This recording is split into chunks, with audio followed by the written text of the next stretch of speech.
Welcome back to another What's for Dinner. I am preparing macaroni and cheese. You gotta boil the water and then add your macaroni. I always set the macaroni to do al dente just so that it can finish cooking in the oven. I always get my macaroni ready first and chill it with cold water. I use old cheddar cheese. My daughter is painting as mom is doing all this cooking. Old cheddar cheese is the best. It's just really cheesy and we like it. I'm taking a little break from preparing the macaroni just to prepare some of these cookies we bought. If you saw the grocery haul, you would see that my daughter was super excited to make them. So as she's painting, I decided to go ahead and put some of these in the oven so she can have them when she's done.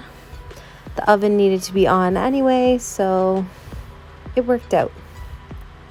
I'm just putting them in the oven now, and then I'm moving on to more prep for mac and cheese.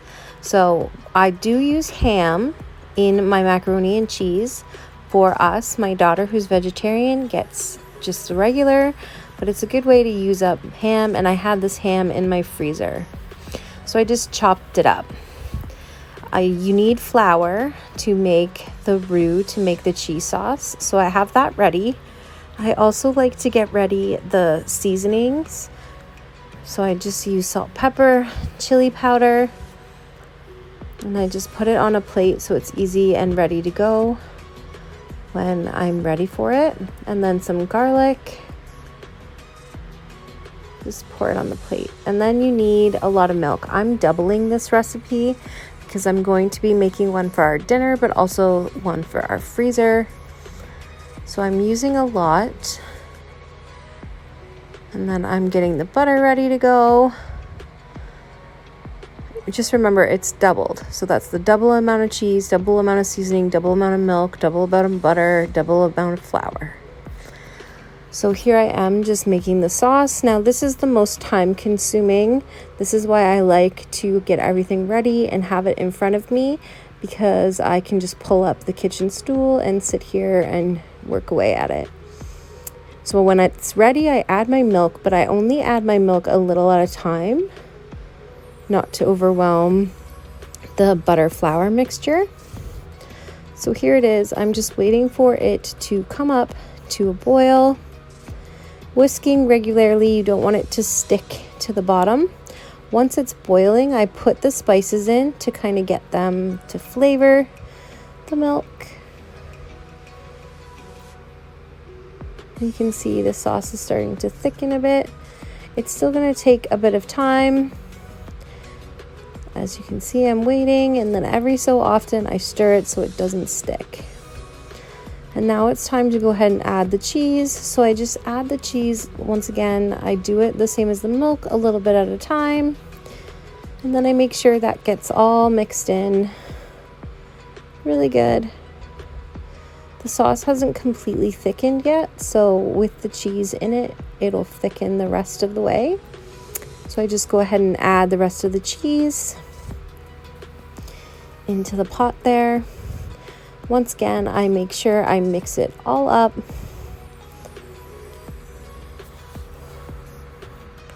And then it's the waiting game. It's the waiting game till it boils, thickens up. And you just want to keep stirring it so it doesn't burn at the bottom. If you burn it, it will ruin the cheese. So if you're noticing it sticking on the bottom, don't scrape it because you're going to move that burnt all over. So this is why I just sit here and I just keep an eye on it. I don't leave it unattended at all.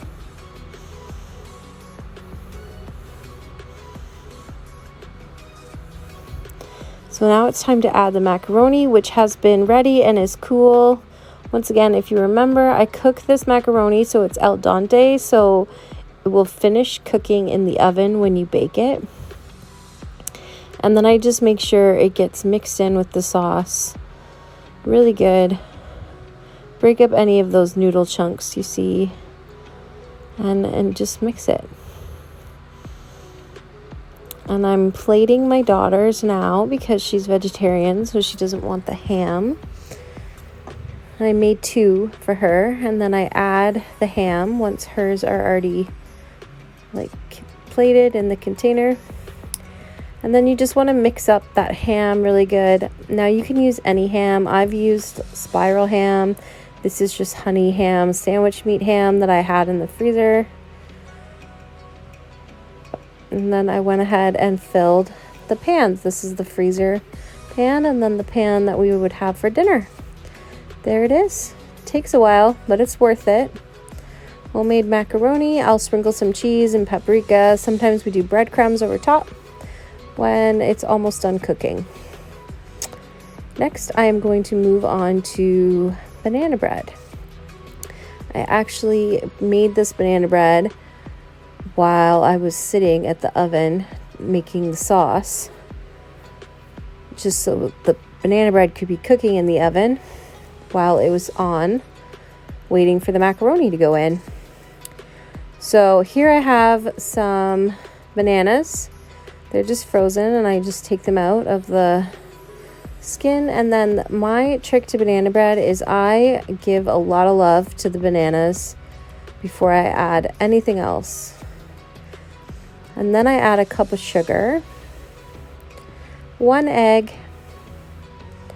and that is 1/4 cup of melted butter.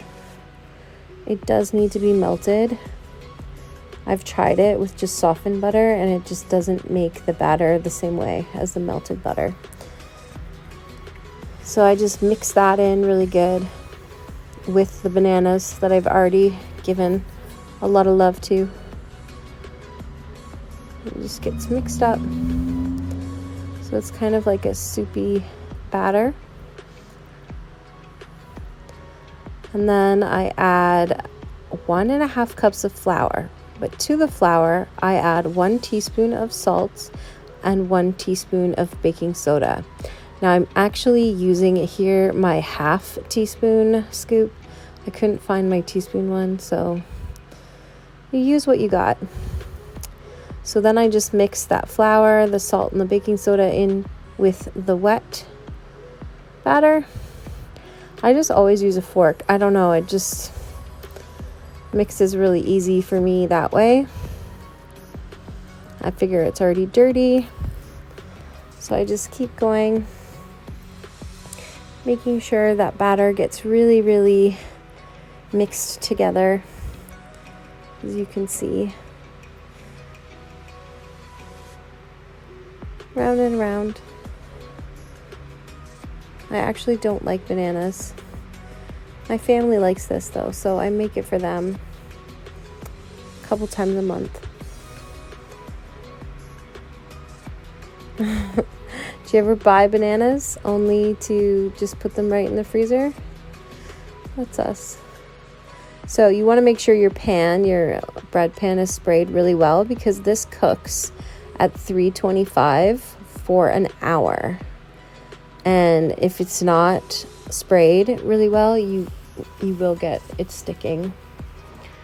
So you just make sure. I just used whatever spray that was, canola oil spray. I know my shirt is messy. My pregnant belly gets in the way. Everything I'm making right now ends up on the shirt. I need an apron. So there is the banana bread. Once it's done and ready, you can see I'm ready to make that macaroni next. But yeah, it's really good. My family likes it. Easy recipe.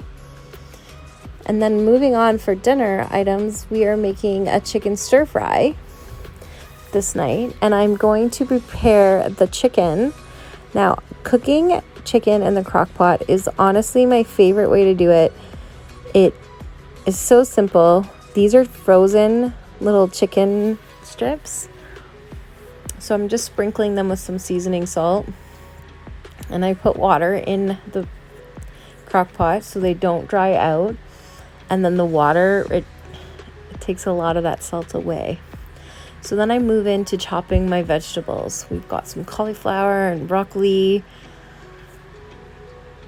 I'm just chopping them up nice and neat, and then radishes. What vegetables do you guys like to put in your stir fry? I usually just use whatever we have on hand. I knew I wanted this though because I was craving it. So I have quite a few. So we're just doing some peppers there. After we've got some celery. Just chop it all up. My daughter's giving me some Play-Doh that she's made. She's over there working on Play-Doh today as Mom is doing all her cooking. And then we're chopping up some carrots for the stir fry. I like to cut the carrots in two ways. I do circles and then I do long sticks as well. Just different textures in the stir fry. And then we are chopping up some onion. I just had shallot onions, so that's what they're smaller for.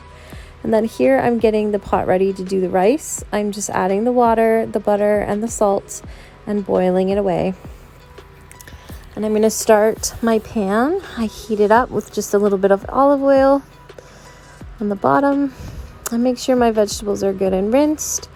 Start with the onion, and I give that a little bit of a head start.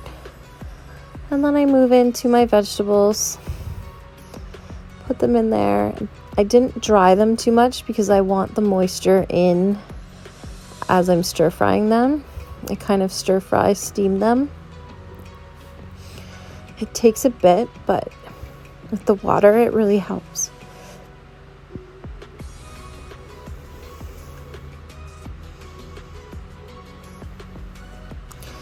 I just make sure it's all coated with the oil in the bottom of the pan. And then I don't have a lid for my wok, but I do just find the large lid fits perfect. And there's the chicken. It is ready to go.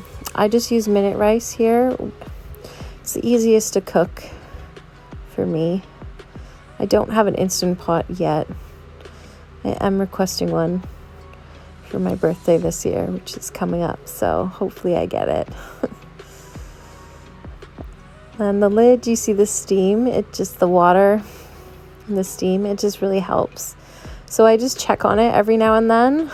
If I left it, probably would cook faster, but I don't want any of the vegetables to burn on the bottom, so I just keep an eye on it and, stir it every now and then. Make sure I make use of that water. It was so good. I'm like drooling looking at it now. And then the minute rice goes in once the water boils. It's just so easy. I stir it up with the fork, put it on the oven. I get ready to stir these vegetables. You can see they're starting to get soft. I turn the temperature down a bit. I'm ready to add the sauce. Now this sauce was so good, I actually bought another flavor to try again just because it was so flavorful. I just really enjoyed it. So because we have a vegetarian too, I keep the chicken separate. That's why I don't cook it together. So she can eat the vegetable stir fry and we will have chicken. So this sauce just needs to simmer a bit while cooking with the vegetables, as I tend to what my daughter needs. I've been getting something from the fridge there, but the sauce just kind of thickens up, as you can see in the pan.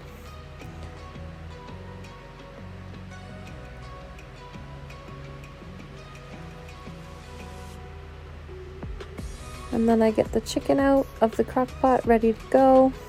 If you see, it's so tender and juicy. It's not dry at all.